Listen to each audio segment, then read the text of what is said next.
Hilary, a lot of stuff overnight again. I suppose the key thing now is this South African strain. What is it?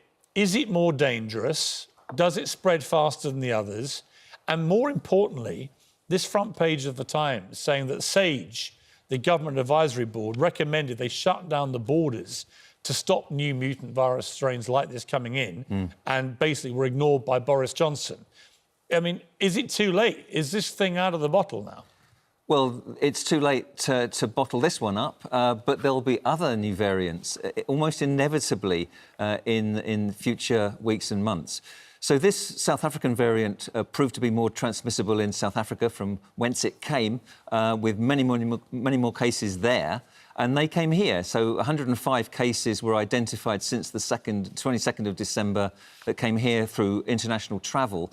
And 11 new cases have occurred with no association since then with international travel, which suggests that it's now spreading within the community. And those are just the cases that we know through positive testing. Look, OK, let me jump in there. Why did we not, the moment we knew there was this new strain from Kent, why did we not shut the border to stop it leaving our shores, one? And why did we not then base that also on the fact there might be other strains which we knew were bubbling around and people were warning of them? Why did we not just shut the border then, completely? I mean, allow emergency stuff, allow medical supplies, allow food to come in and regulate it with intensive testing at the border. But why did we just not stop all flights coming in and out? It makes no sense to me. It never has done in this whole pandemic. That's why the Isle of Man are COVID-19 free. It's why Australia and New Zealand are doing so well. We didn't do that. And the only way to prevent new variants coming in is to quarantine everybody in a mandatory fashion in hotels, self-isolate them, test them, don't release them until they test negative on more than one occasion.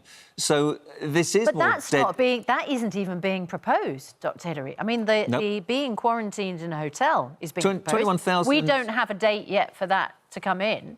But we don't have the negative test requirement, do we? No, we don't. As we saw in Italy, that actually can lead you to being in quarantine even when you're probably not still infectious.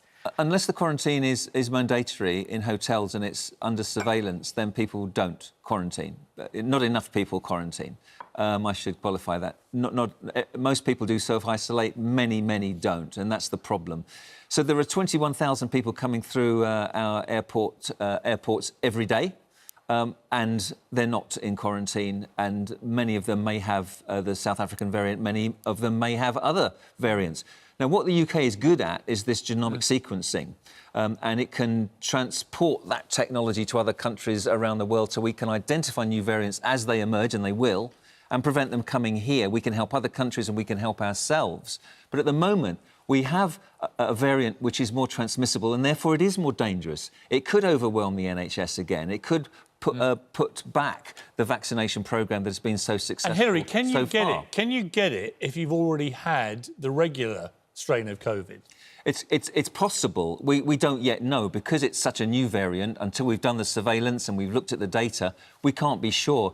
But it's quite likely, just as you get different strains of flu each year, and you can get flu twice, it's quite possible that you could get COVID-19 twice. Now, there are some people who got the original strain of COVID-19 twice. Not many, because they had antibodies, but we don't know how long those antibodies last. And is it more likely, if you get forward. it again, even if you get the new strain, is it more likely that you would have it less severely? What we know about this new variant is it doesn't seem to increase the number of hospitalisations or the death rate compared to the original variant. It doesn't seem to be more deadly. No, what I meant was, if you've already had COVID once, is there any evidence yet of protective effect? Yeah, that you sort of build up a bit of immunity. So if you then get any form of it again, it's less severe. You would likely to have some immunity, but what we already know is that the level of neutralising antibodies that are generated by this by the vaccine aren't sufficient to cope with the new variant to the same degree. Does that make sense? So you vaccinate against the ordinary COVID-19, we've called it ordinary, and you get a level of antibodies, which we call neutralising antibodies. They neutralise the effect of the virus. However, you need 6 times more to neutralise the new variant than you do with the original variant. Well, let's get some good news in before. So that's why the vaccine is likely to be third less effective. OK. Well, we've got one of the new vaccines that hasn't been approved yet. We'll be talking to one of the bosses of that in a few minutes about all these questions. Very interesting questions. Whether they're him. tweaking their vaccines as we speak with these new variants. Bit of good news. Yesterday, on the recorded death numbers and also the recorded new cases, both of those statistics were the lowest for 6 weeks.